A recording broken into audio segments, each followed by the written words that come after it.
What's up et cachalité, bienvenue dans cette nouvelle vidéo, c'est Jimbo et je serai votre commentateur aujourd'hui. Et aujourd'hui je vais vous commenter les résultats de SmackDown du 2 octobre 2020, le SmackDown d'après Clash of Champions. Vous êtes prêts? Que le show commence.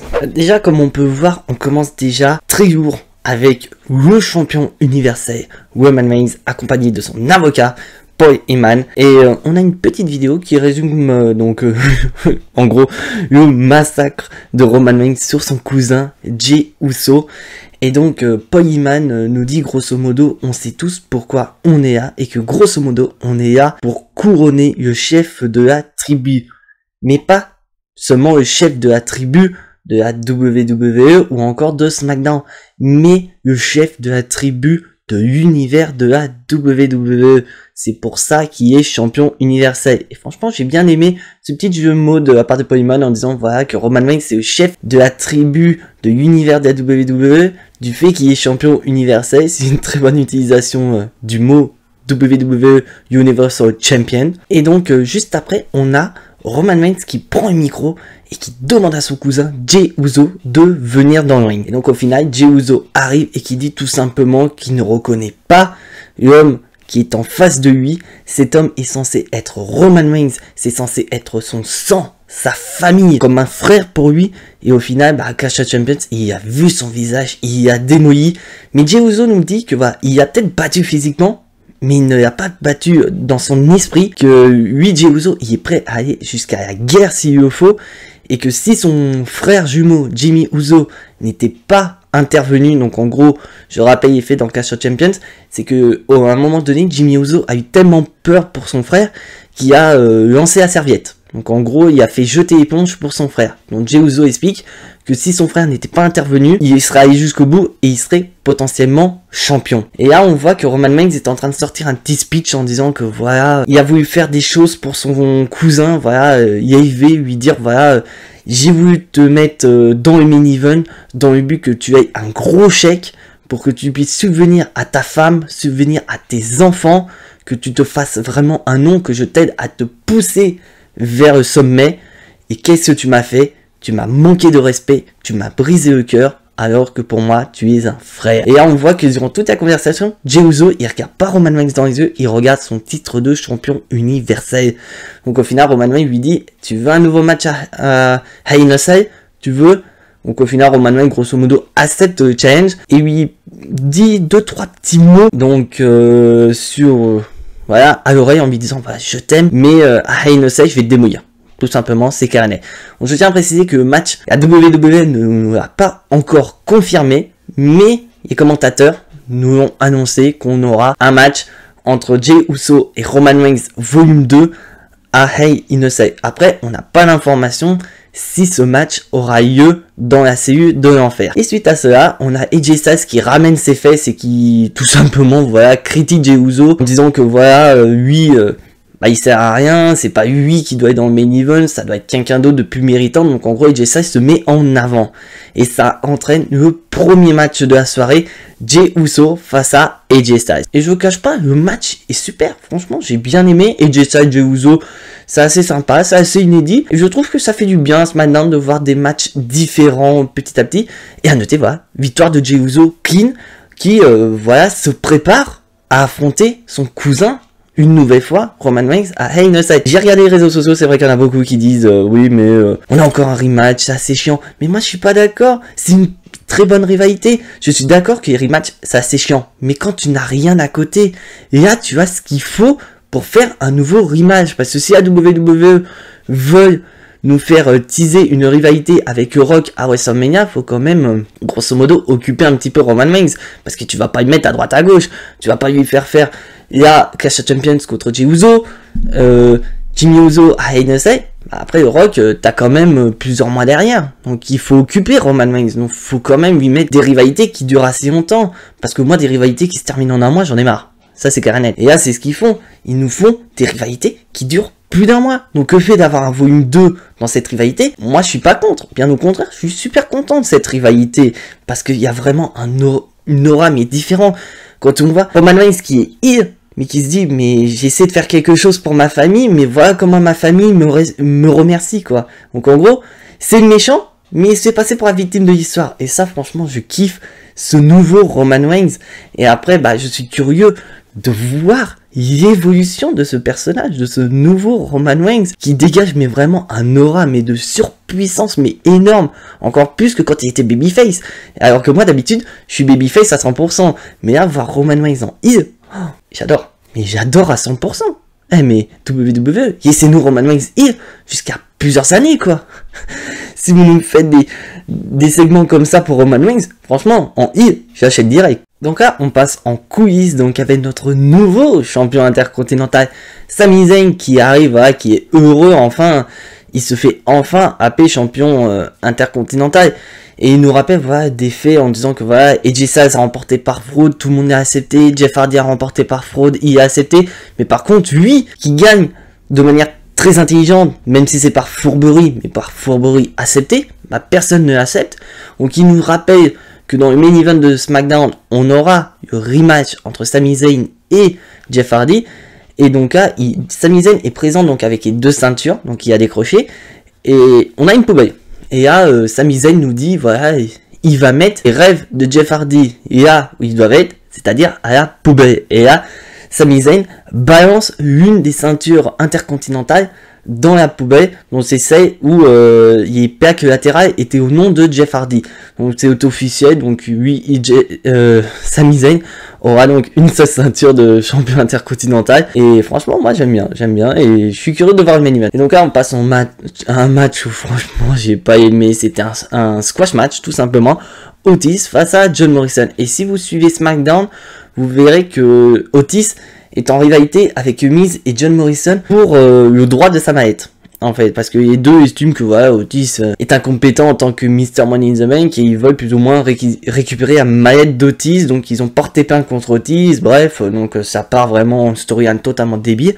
Victoire d'Otis, voilà, je vais pas aller plus loin, et bah, faut voir, parce que pour moi, la WWE, ils s'attendent qu'une chose, c'est de voir le résultat de la draft, parce que pour information, la draft aura lieu lors du prochain SmackDown et le Raw qui suivra. Donc c'est le 9 octobre du côté de SmackDown et le 12 octobre de côté de Raw.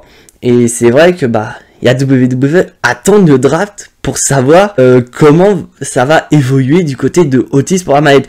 Mais moi je ne cache pas, Otis, faut qu'on le vire de sa mallette parce que c'est pas crédible. À quel point que moi d'habitude quand j'ai un Mr. Money in the Bank, je me dis putain, quand est-ce qu'il va encaisser? Et là, je suis même pas étonné de voir Otis ne pas encaisser sa mallette. Parce que du côté de Raw et du côté de SmackDown, on a des champions qui sont hyper crédibles. Donc, ça serait zéro respect pour eux que Otis vienne cash-in et remporter le match. Ou si vraiment ils veulent faire perdre la mallette à Otis vite fait, ok, il cash-in, mais il rate. Il deviendrait donc à 5ème superstar, je crois, à avoir échoué. Attends, je me remémore. On a John Cena, on a Damien Sandow, on a King Corbin, et on a Braun Strowman. Oui, il deviendrait la 5ème superstar à avoir échoué son cash-in. Donc ce serait pas surprenant de voir Otis échouer. Mais au moins on serait tranquille. Donc moi les deux options c'est ça. C'est soit vous faites cash-in Otis et il perd, soit vous redonnez la mallette à quelqu'un d'autre mais qui est crédible. Donc pour moi, comme je dis, entre John Morrison et Miz, faut que ce soit John Morrison. Parce que pour moi, John Morrison doit aller en solo. Et c'est clair et net, je ne veux pas voir Miz avec une mallette et encore moins remporter le match. Parce que on a déjà eu cette expérience en 2009, non, je raconte des bêtises, en 2011. Ça a été dégueulasse. Donc, ne refaites pas les mêmes conneries, WWE. Mettez-nous John Morrison, Mr. Money in the Bank, s'il vous plaît, s'il vous plaît. Et là, on continue toujours dans les squash match. Sheamus face à Shorty G. Donc là, c'est pareil. Squash match de la part de Sheamus. Et on voit clairement que Sheamus, lui, n'a qu'un seul adversaire en tête, il s'agit de Big E. Parce qu'en effet, si vous lors des derniers SmackDown, Big E s'est fait agresser par Sheamus, donc il n'a pas pu participer au Fatal 4-Way pour, il y a le challenger numéro 1 de Roman Reigns Akasha Champion, ça a été Jey Uso, et il y a quelques temps, Big E a fait son retour, et il a attaqué Sheamus, donc on voit clairement c'est en rivalité entre les deux, donc on voit vraiment que Sheamus essaie d'envoyer un message à Big E en lui disant voilà, regarde ce qui va t'arriver quand on se retrouvera dans le ring, je vais te mettre un broquet, je vais te décoller la mâchoire. Mais pour moi, personnellement, voilà. Biggie, faut qu'il ait son push. Donc pourquoi pas. Biggie contre Sami Zayn pour le titre intercontinental. Pourquoi pas. Parce que pour moi, personnellement, le titre universel, faut rêver pour l'instant. C'est Roman Reigns et Uso. Ça, c'est clair et net. Mais pourquoi pas. Sami Zayn, Biggie pour le titre intercontinental. Et là, on passe, donc ça a été annoncé sur les réseaux sociaux, exceptionnellement, on aura une nouvelle édition du Kevin Owens Show du côté de SmackDown. Merci, bonne invitation. Donc Kevin Owens arrive et il nous annonce son invité spécial. Son invité spécial, c'est nul autre que ma chouchou, Alexa Bliss. Et donc Kevin Owens revient dans ce fait qui est arrivé à Alexa Bliss ces derniers temps, par rapport à The Fiend, parce qu'il dit que tout simplement le comportement d'Alexa Bliss a tout simplement changé. Ce n'est plus la même personne qu'elle a connue quand ils se sont rencontrés au Performance Center il y a plusieurs années. Donc qu'est-ce qui s'est passé? Et donc elle explique grosso modo à Alexa Bliss, à Kevin Owens, que c'est plus ou moins à cause de The Fiend. The Fiend lui a fait un lavage de cerveau. Mais comme dit Alexa Bliss, un très bon lavage de cerveau. Et donc au final, Kevin Owens dit tout simplement qu'il est là pour essayer de comprendre pourquoi Alexa Bliss a changé tellement de comportement, et aussi du côté de Raw par rapport à Easter Black. Mais ça, je vais aller vite fait. Et là, donc, au final, Kevin Owens, au bout d'un moment, commence un peu à flipper, à force de parler de The Fiend, et il demande, il est ici. Et au final, donc, Alexa Bliss lui explique, mais The Fiend, il est partout. Et là, il lui dit, let him in.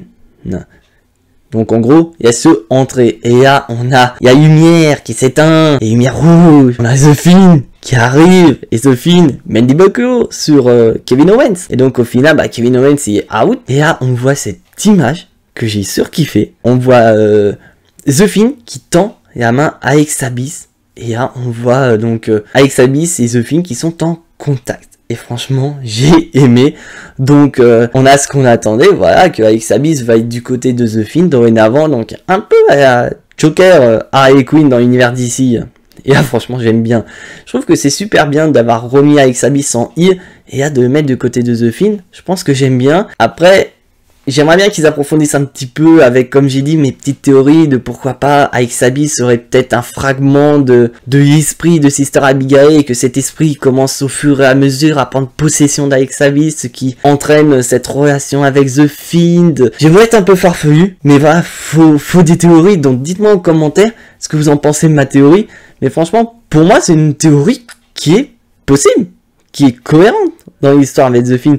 Et franchement, j'adore. Et puis c'est un moyen aussi de faire un petit peu, pourquoi pas, pour patienter The Fiend, pourquoi pas, et challenger Roman Reigns après Hell in a Cell, pourquoi pas, peut-être moment de transition, pourquoi pas. Donc là, on passe donc à un match à 6. Donc on a d'un côté Matt Riddle avec Lucha House Party, Lince Dorado et Gran Metalik. Pas de Kalisto, parce qu'en coulisses, on avait dit que Kalisto, suite à leur match à Clash of Champions, il est chez lui en train de se reposer. Et de l'autre côté, nous avons nos champions par équipe de SmackDown, Cezamora et King Corbin. Et tu vois que pendant le match, on a Kalisto qui est arrivé. Il est venu, il vient soutenir son équipe. Donc, Gran Metalik et Lince Dorado, ils comprennent pas pourquoi il est là alors qu'il est censé être chez lui en train de se reposer. Bref. Et on voit qu'à un moment du match, je sais plus c'est quel membre de la Lucha House Party, je crois que c'est Lince Dorado, qui frappe malencontreusement Kalisto. Mais ça n'a pas empêché quand même à notre équipe de Babyface de remporter le match. Donc, mais qu'on voit qu'après, on a Kalisto qui commence à se bagarrer avec Lince Dorado.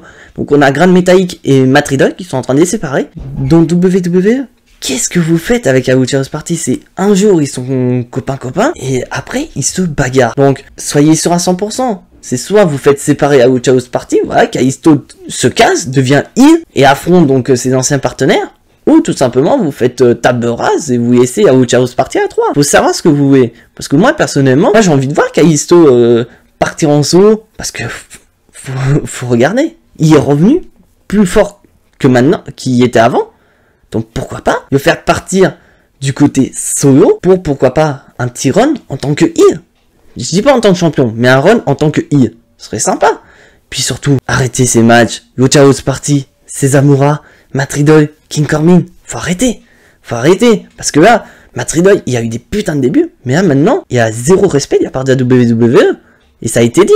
Vince McMahon, il n'y a plus le respect envers Matt Riddle par rapport à ce qui se passe dans sa vie privée. Donc, je suis un peu déçu. Et à force, je commence à comprendre pourquoi il y en a de NXT. Il veut pas se barrer dans le roster principal. Et donc là, on passe donc à des annonces. En effet, et là on passe à une nouvelle vidéo donc de la femme que la WWE nous cache depuis quelques semaines, donc un potentiel retour. Donc c'est vrai qu'il y avait des noms qui couraient, pourquoi pas Melina qui avait potentiellement signé à WWE mais ça a été démenti. Pourquoi pas les débuts de Chelsea Green que tout le monde attend dans le roster principal. Et bah ni une ni autre, car la WWE nous a dévoilé qui est cette mystérieuse femme, et c'est ni plus ni moins que Carmella. Et oui, Carmella, donc, est derrière cette mystérieuse femme, et on peut supposer que Carmella va revenir en tant que heel, parce qu'on entend durant son message qu'elle s'en fout totalement des femmes. Ça, des fans, totalement. Ça, c'est clair et net. Donc, on peut supposer que Carmella va revenir en heel. Pourquoi pas? Après, moi, personnellement, Carmella, je n'ai jamais accroché avec elle depuis qu'elle a fait équipe avec James Ellsworth. Quand elle a fait ses débuts à SmackDown, j'ai bien aimé. Voilà, quand elle a fait ses débuts en 2016 dans le roster de SmackDown, j'ai trouvé ça correct. Mais dès qu'elle a fait équipe avec James Ellsworth, j'ai plus du tout aimé, je n'ai plus suivi Carmella. Et là, le fait qu'elle revienne avec une nouvelle gimmick, je suis curieux de voir ça. Très curieux, mais le problème c'est que bah du côté des femmes, bah on est occupé avec Bayley et Sasha Banks. Et en parlant de cette rivalité, on a Sasha Banks qui est présente dans le ring et qui tout simplement dégomme Bayley. Ça c'est clair et net. Elle dit voilà que suite à son match à Clash of Champions, suite à l'attaque de Sasha Banks, Bayley n'a pas eu le feu vert des médecins pour venir à SmackDown. Et donc au final, Sasha Banks donc qui tacle Bayley en lui disant que voilà que c'est une lâche, que c'est une manipulatrice, qu'elle a utilisé Sasha Banks jusqu'au bout dans le but d'avoir un règne mémorable. Et ça a marché car Bayley a le règne le plus long de l'histoire du côté de SmackDown et que elle se cachait toujours derrière Sasha Banks. Et donc là, Sasha Banks elle est en train de se révolter et elle a traité Bayley de plage. Et donc on peut supposer que voilà, ça y est, la rivalité est lancée. Et c'est vrai que le must qu'on peut avoir, c'est d'avoir Bayley, Sasha Banks à Hell in a Cell. Et beaucoup de rumeurs circulent par rapport à ce match, car apparemment, la WWE serait tentée de faire ce match à Hell in a Cell, non seulement dans ce pay-per-view, mais aussi dans la CE de l'enfer. Et en plus, ce serait le main event de ce pay-per-view. Et franchement, je trouve que ce serait une très bonne idée de mettre ce match en pay-per-view, de voir que ce serait le deuxième match féminin de l'histoire à être en main event de Hell in a Cell. Et comme par hasard, Sasha Banks sera une nouvelle fois dans la série de l'enfer. Pour la troisième fois, elle aura fait tous les matchs Hell in a Cell féminins de l'histoire. Car elle a fait en 2016 face à Charlotte Flair. Elle l'a fait en 2019 et l'année dernière face à Becky Lynch, pardon. Et là, elle le fait en 2020 face à Bayley. Pourquoi pas? Après, je précise, ce sont des rumeurs, car nos commentateurs, nos chers commentateurs américains, nous ont annoncé que lors du prochain SmackDown, on aura plusieurs matchs. Donc on aura déjà Big E face à Sheamus dans sa Walk Out Anywhere match. Donc en gros, le tombé se passe n'importe où. Donc moi je pronostique Big E vainqueur de ce match. On aura un match Kevin Owens face à The Fiend de Bray Wyatt. Donc je crois que c'est même le premier match de The Fiend Bray Wyatt à SmackDown. Personnellement, voilà, je pronostique direct The Fiend Bray Wyatt vainqueur de ce match. Et on aura le match entre Bayley et Sasha Banks pour le titre de championne de SmackDown. Donc moi personnellement je vais pronostiquer Bayley, mais Bayley Pakin. En gros que ça va nous faire un petit remake de Clash of Champions. Donc en gros, Sasha Banks va dominer totalement Bayley. Et Bayley va se faire disqualifier. Pour que ça puisse décaler le match à Hell in a Cell, comme j'ai dit précédemment. Pourquoi pas? Parce que moi je ne vois pas Sasha Banks remporter le match maintenant. À moins qu'à WWE, tellement pas de respect pour Sasha Banks, ils lui font gagner là. Et à Hell in a Cell, elle repère la ceinture. Je ne vois pas l'intérêt. Et là, on passe au main event de la soirée. Le match pour le titre intercontinental entre Sami Zayn, notre champion, et Jeff Hardy. Et là, on peut constater que Sami Zayn, il est heureux parce que ça y est, il a une ceinture et c'est vrai, il se fait AP champion intercontinental. Donc il a ce qu'il veut. Et le match, il est excellent. Je n'ai rien d'autre à dire là-dessus. Et on voit que Sami Zayn, voilà, même il a beau être blessé, il vend une blessure, il est quand même à 100% face à Jeff Hardy. Et on voit que les deux ont une très bonne alchimie dans le ring. ce qui est génial. Et on voit que Sami Zayn remporte le match. Il est toujours champion intercontinental, mais il remporte le match de manière intelligente. Voilà, parce que Jeff Hardy est dans les cordes, Sami Zayn donc le déséquilibre, et Jeff Hardy donc retombe mal. 1, 2, 3, terminé, victoire de Sami Zayn. Donc ça c'est nickel. Le push est conservé pour Sami Zayn. Donc je suis assez curieux de voir qui sera le prochain adversaire potentiel de Sami Zayn. Donc moi, comme j'ai dit, il y a beaucoup de potentiels adversaires pour Sami Zayn. Il peut y avoir Matt Riddle. Bon, je veux pas de Babyface. On peut avoir Biggie, par exemple. Donc on en a tellement. Pour moi, je suis assez curieux de voir ça. Et je suis à fond derrière Sami Zayn. Parce que là, ils te font pas passer pour un débile. Voilà, comme j'ai dit à Clash of Champions, ils ont retiré le titre. Mais d'un côté, ils ont redonné. D'un côté, ils ont conservé ce qu'ils avaient dit il y a quelques mois. Donc en gros, que tous ceux qui étaient confinés, qui avaient un push, le push allait être conservé. Donc en gros, WWE, ils ont un peu joué avec nous. Et c'est super, j'ai bien aimé. Et franchement, je trouve que WWE, depuis un moment, ils se débrouillent très bien. Et là, pour le titre intercontinental, je suis très hypé. C'est d'ailleurs le 3e titre auquel je suis le plus hypé à l'heure actuelle, avec bien sûr le titre universel et le titre de champion de la WWE. Donc voilà, cette vidéo est officiellement terminée. Et si vous avez vu donc le titre de cette vidéo, j'avais une annonce à faire. Donc en gros, c'est une annonce, c'est plutôt une sorte de défi. Donc voilà, un petit conseil que je mets sur la chaîne, voilà, pour atteindre nos objectifs.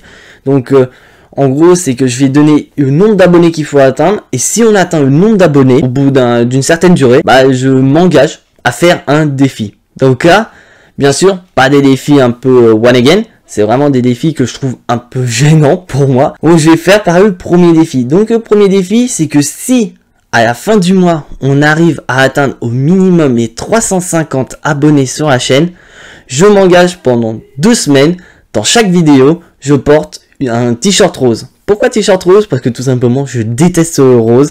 Et j'en ai porté qu'une fois dans ma vie et j'ai été très gêné. Donc un petit défi, voilà, assez sympa. Donc voilà mon annonce. À 350 abonnés, pendant 2 semaines minimum, je mets un t-shirt rose sur mes vidéos. Mais bien sûr, pas n'importe quel t-shirt rose, un t-shirt de catch. Et deuxième annonce, oui, parce que j'en ai mis qu'une, mais j'en ai mis un deuxième. Et la deuxième annonce, ce sera un peu plus tard, c'est sur une plus grosse durée. Donc, comme j'ai dit, j'avais organisé un concours WWE Samatax il y a plusieurs semaines. Donc, je suis désolé, j'ai mis du temps à envoyer les récompenses, donc les prix. Mais je les ai envoyés finalement. Donc, je les ai envoyés en début de semaine. Et donc... Comme prochain concours, j'ai décidé d'en organiser un, mais ça dépend de vous. C'est en gros, l'objectif, c'est que si on atteint 500 abonnés avant Noël, j'organiserai le concours beaucoup plus tôt. Alors que si on l'atteint pas avant Noël, ce sera le concours spécial Noël. Donc je n'ai pas encore choisi les prix à gagner, etc. Je suis encore en phase de réflexion. Mais je compte mettre un concours parce que je vois que le premier concours a très bien fonctionné. Et pourquoi pas organiser un autre, pourquoi pas. Mais après, les prix, ça risque d'être différent. Je vais peut-être essayer, pourquoi pas, de varier. Peut-être pas forcément que des cartes. Peut-être, pourquoi pas, des Funko Pop WWE. Mais je tiens à préciser, pas de ma collection. Vous ne touchez pas à mes pop. J'y tiens trop. Mais, pourquoi pas, une pop WWE que je peux trouver et que ça peut être un cadeau potentiel pour un gagnant de concours, pourquoi pas. Dites-moi en commentaire ce que vous voudriez comme prix de concours. Bien sûr, dans la limite du raisonnable, je ne vais pas vous offrir par exemple une ceinture, une réplique à 400 € du WWE Euroshop. J'ai déjà pas les moyens de m'en procurer une rien que pour moi, donc ce serait pas pour vous offrir à vous, mais vraiment dans la limite, je sais pas, comme par exemple une Funko Pop, des Funko Pop WWE, donc des produits dérivés qui sont vraiment abordables. Donc en attendant, si tu n'es pas abonné à ma chaîne, abonne-toi, active la petite cloche pour être notifié des prochaines vidéos et lâche un maximum de pouces bleus qui fait énormément plaisir à la chaîne et ça m'aidera à me faire recenser par YouTube et qu'on ait un peu plus de vues et qu'on soit beaucoup plus nombreux sur la communauté. Et en attendant, soyez tous très fiers d'être fans de catch et à suite au prochain épisode. Portez-vous bien, c'était Jimbo, je vous fais des bisous et à la prochaine.